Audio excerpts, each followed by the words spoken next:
proses yang digunakan untuk memperoleh energi yang dilakukan oleh organisme tertentu untuk memproduksi pangan dengan memanfaatkan sumber energi hasil reaksi kimia, di mana energi tersebut diperoleh dari hasil oksidasi senyawa organik yang diserap dari lingkungan.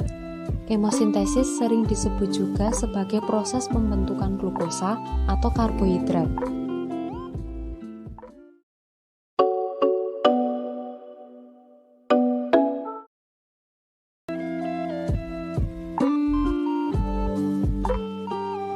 Pada dasarnya, kemosintesis mirip dengan fotosintesis.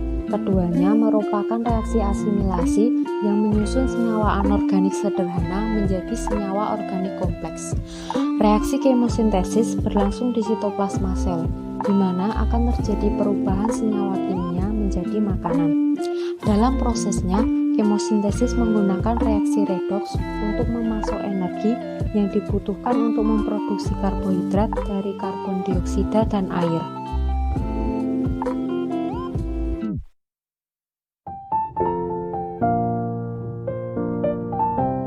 Reaksi ini melibatkan hilangnya elektron dari suatu zat dan menambahkannya ke zat lain.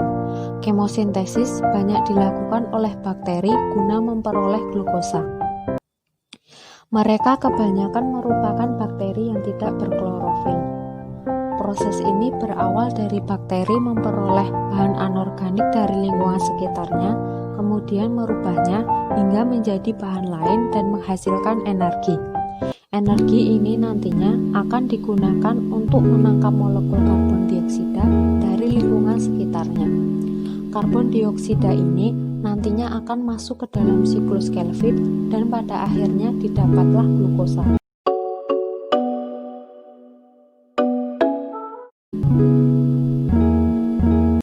Kemosintesis berguna agar memungkinkan suatu organisme dapat hidup tanpa menggunakan energi matahari.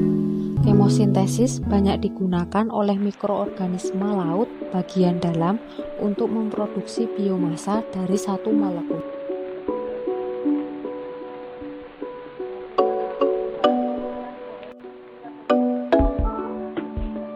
Organisme kemoautotrof atau pelaku kemosintesis merupakan kelompok pengurai yang memanfaatkan energi kimia untuk mengikat senyawa anorganik untuk diubah menjadi makanan. Mereka banyak ditemukan pada habitat yang ekstrim seperti dasar laut, lava gunung, rawa, atau bersimbiosis dengan makhluk hidup yang lain. Kemosintesis juga dapat terjadi di tempat-tempat yang lebih familiar seperti tanah.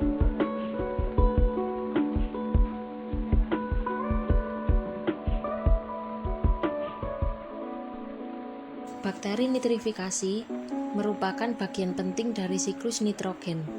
Tanpa mereka, tanaman dan hewan tidak bisa eksis. Hal ini sangat mungkin bahwa bentuk kehidupan yang paling awal menggunakan kemosintesis untuk membuat senyawa organik dari anorganik, sehingga proses ini mungkin bertanggung jawab untuk pembentukan kehidupan di bumi.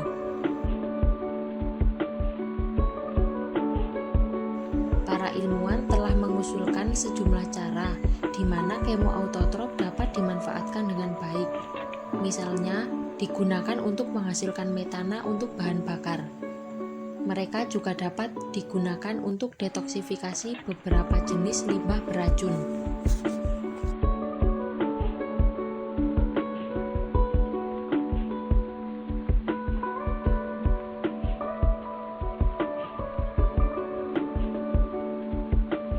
Kemampuan beberapa organisme kemosintesis untuk berkembang dalam kondisi ekstrim telah menyebabkan beberapa ilmuwan berpendapat bahwa bentuk-bentuk kehidupan seperti itu mungkin ada di planet lain.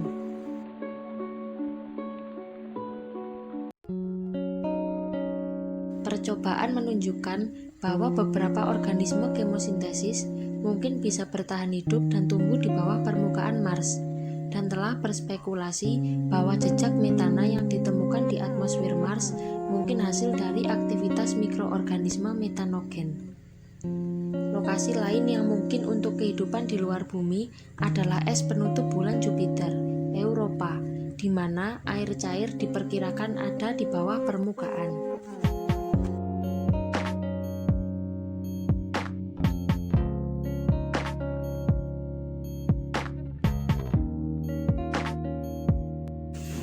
Ada banyak cara berbeda untuk mencapai kemosintesis.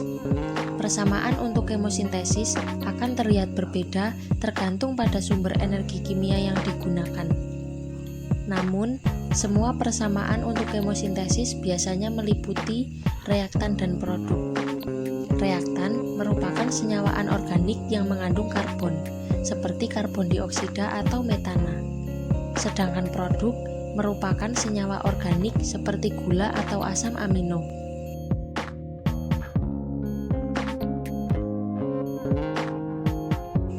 Contoh persamaan yang biasa digunakan untuk kemosintesis menunjukkan transformasi karbon dioksida menjadi gula dengan bantuan gas hidrogen sulfida. Persamaannya bisa dilihat seperti yang tertera pada gambar.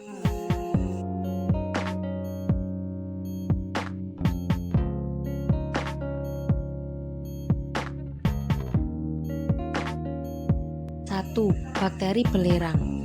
Contoh persamaan yang diberikan sebelumnya menunjukkan bakteri menggunakan senyawa sulfur sebagai sumber energi. Bakteri dalam persamaan itu mengonsumsi gas hidrogen sulfida atau 12H2S dan kemudian dihasilkan sulfur unsur padat sebagai produk limbah atau 12S.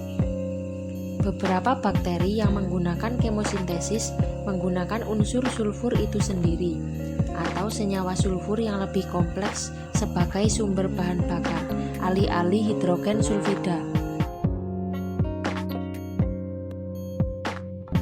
2. Bakteri ion logam.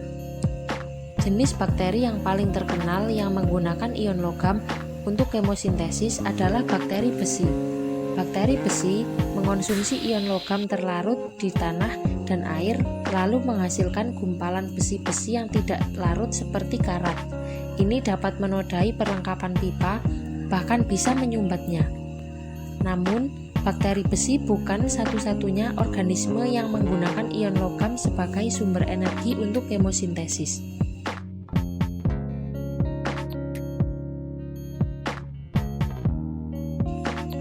Yang ketiga, yaitu bakteri nitrogen.